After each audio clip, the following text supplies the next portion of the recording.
Hier op GROOTplaas gesels ons eintlik maar oor enigiets wat boerdery beïnvloed en vandag gesels ek met Judy Stuart. Nou sy is van Future Farmers Foundation en ons praat 'n bietjie oor haasvleis en die haasvleisindustrie in Suid-Afrika. Judy, welcome to GROOTplaas. What a joy to have you here. Thank you very much indeed. Mia, lovely to meet you. And I'm looking forward to helping anyone who needs it. Absolutely. So let's get started. I think when we talk about the rabbit meat industry, just give me a quick overview. How big or popular or viable is it in South Africa? What is the situation?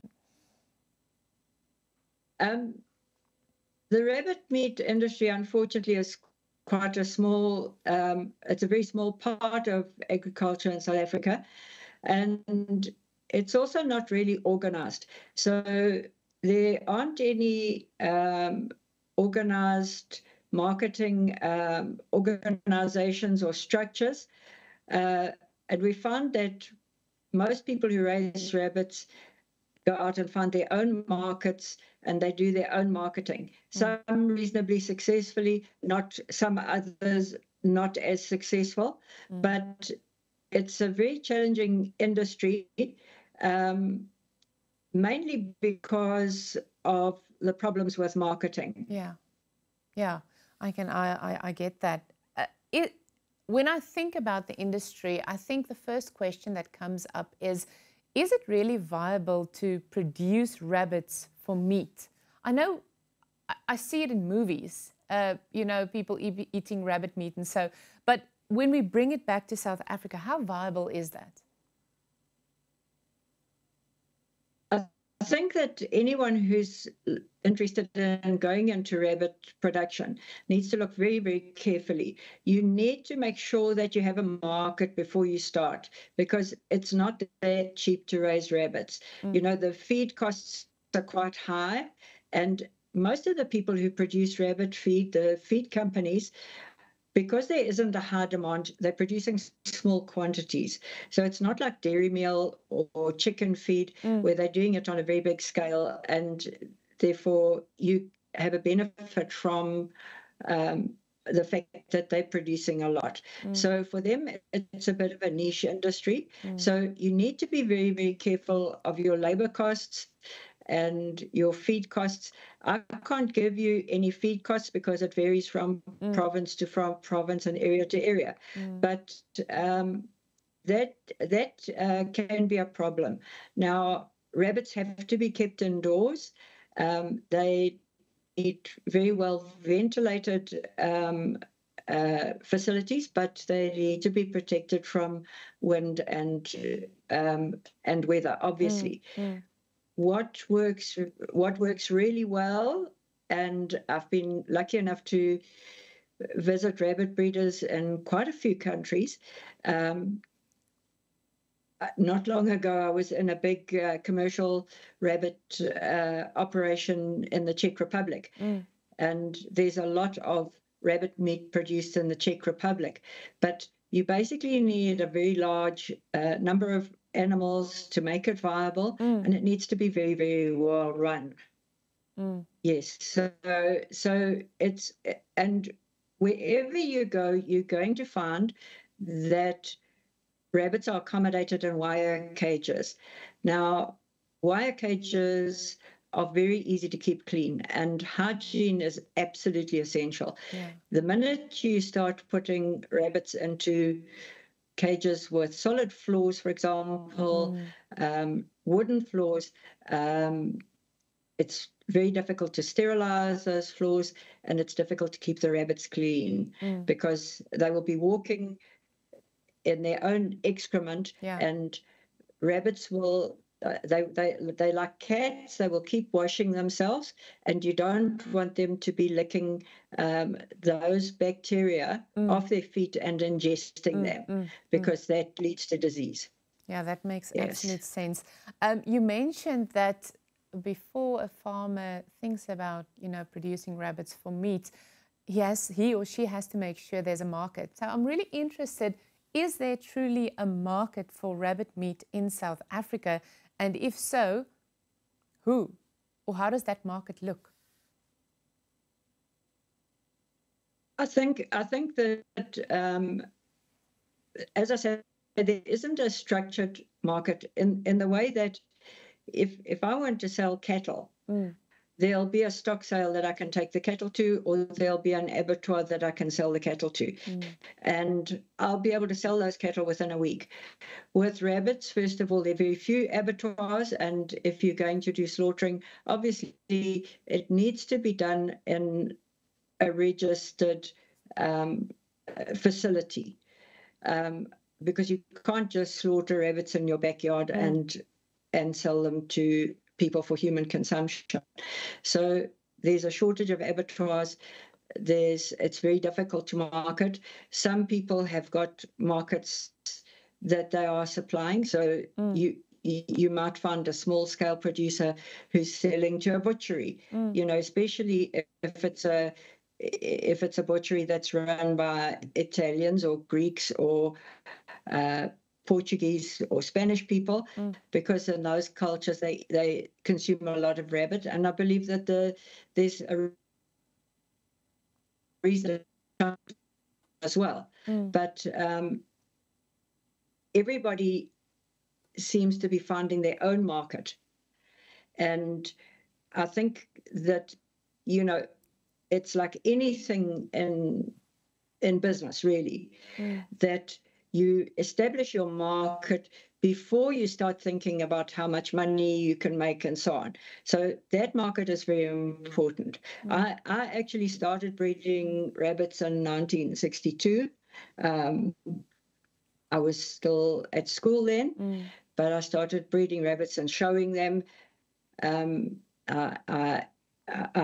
am a judge of rabbits. So you do have the show side, but when we're breeding show rabbits, we try to breed a rabbit that meets commercial standards. So with the meat breeds, we're looking for a rabbit that has got a high proportion of meat to bone, and that's prolific and a high production animal, the same as you would be if you were doing beef or poultry.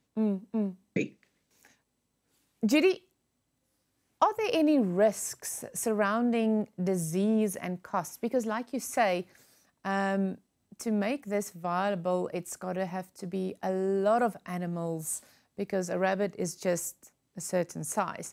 So what are the risks concerning disease and costs? Well, I think that one thing that every farmer will tell you is that we as farmers have no control over our input costs. So the feed companies will increase prices. There's nothing we can do about it. And with rabbits, it's not like cattle where you can say, okay, go outside and eat grass. They have to be fed a commercial rabbit pellet, and they need to have hay. So these are things that most people have to buy, and they have no control over that. But the other thing is that a couple of years ago, a terrible disease came into South Africa called rabbit hemorrhagic disease. And it's a disease that's extremely infectious, and it's very, very tough. So that means it can survive. This disease can survive on clothing, in the environment for up to 4 months. It's resistant to heat. It's resistant to cold. Very, very difficult to get rid of. Now, your animals will not show any symptoms. There's no treatment for it. And you'll just go into your shed one day and you'll see dead rabbits everywhere. So yesterday they were fine, today they are dead. And I know of a number of people who have lost 1,000 or more rabbits in a week or 10 days. So this disease is currently in South Africa. The authorities gave a permit for the import of a vaccine. In Europe, they vaccinate their rabbits every year, but that vaccine became available at between 650 and about 900 Rand per rabbit. Now, a slaughtered rabbit is probably worth, at retail, it's probably worth about 90 Rand. And at that rate, people simply cannot afford to vaccinate. They have recently approved a permit for vaccine from Eastern Europe, and that will be less expensive. But the breeder has to know that, first of all, if they're buying stock, they should be trying to get vaccinated rabbits. And I think most people aren't vaccinating at the moment, and the cheaper vaccine certainly isn't available yet. But they should also keep in mind that if they do get rabbits, they could literally lose them, the whole lot, within a week. So that is one of the risks. Obviously, the other risk is that we have no control over our input costs. And the third risk that is of major concern at the moment is that the South African Bureau of Standards is currently drawing up a set of regulations for, they're working on a set of regulations for how rabbits should be kept. And one of the things that they're proposing is that they are kept in cages with wooden floors. And wooden floors, we just don't keep rabbits like that. It's just impossible to keep your hygiene standards the way they should be, and you're going to have disease problems. If you go to Europe, you'll see that they all kept on wire floors. The wire of the floors is quite a thick, quite a heavy gauge wire, so that they don't cut their feet. And you use resting pads. So you actually get a plastic resting pad, and you put it on the wire so that the rabbit can sit on it. But as I say, the disease, if you buy rabbits that are not vaccinated, you need to be prepared, potentially to lose all your rabbits. And we have very little or no control over the costs of feeding. So my advice, I know it sounds really negative, and I'm a person who's had rabbits off and on for most of my life. And certainly at this stage, I still have, I reduced my rabbits from over 1,000 when the disease came in to probably about 100 or 100, less than 100. Thank you for talking to us this morning and keeping us updated. Thank you very much.